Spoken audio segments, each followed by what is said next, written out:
Mr. Chairman, having been a small business person for over 30 years, I bring some experience to the table, having never worked. This is my only government job, is the one I have now here. Between 2000 and 2009, we had a decade of no growth of private sector jobs, or the same number of people employed now that were in 2000, except in the government sector, which there are 1.7 more million people.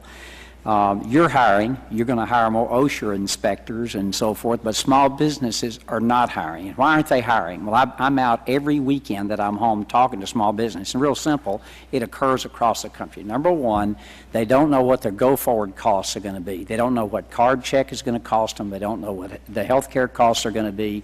They don't know what those costs are, and the carbon tax. They don't know what their costs there are going to be. So if they had that knowledge, they might hire someone.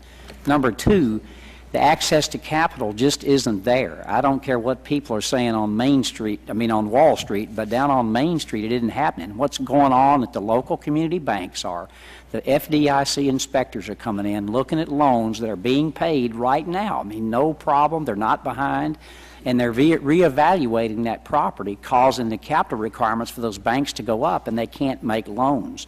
And so no matter what the administration says out in the real world, they can't borrow money. So without knowing those things, they're not going to hire people. I've talked to business people every day that they're struggling to keep the people working that they have right now. And I'll give you an example of our bigger business, Eastman Chemical Company, which hires 9,500 people in my district, are extremely worried about their go-forward costs and the carbon tax. So they're not hiring people. They're trying to keep their workers working. And on OSHA, I would just simply implore you to please not make them an organization that's going in with a boot on their neck. And let me give you a quick example in my own office. We give our drugs away at the end of the month to a clinic that's a homeless clinic. We put the drugs in a red bag instead of a clear bag, and that was an $1,800 fine from OSHA. No good deed goes unpunished.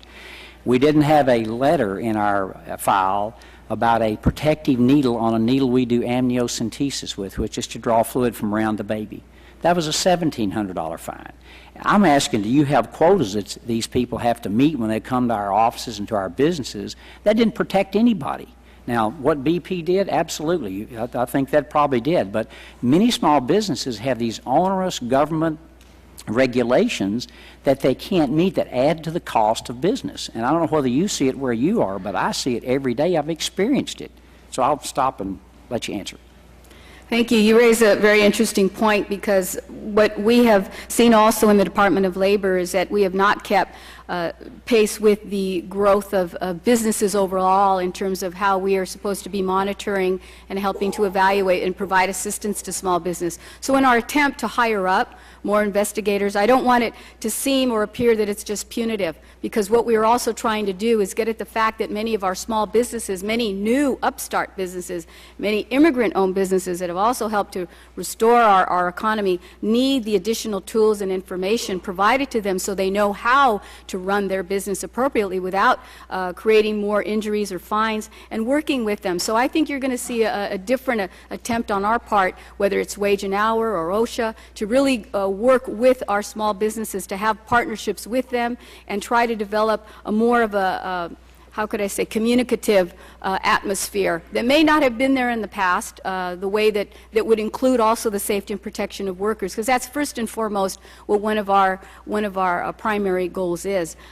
Small business, very important to anything that we do in terms of succeeding, providing tax credits to them to hire up more or to extend hours for workers, very important proposals, and also helping businesses keep their employees on board. When you lose an employee for 6 or 12 months, you lose a valuable training part of your potential business. It's hard to bring that back, so we know the importance of focusing in on efforts and programs that might be able to address that.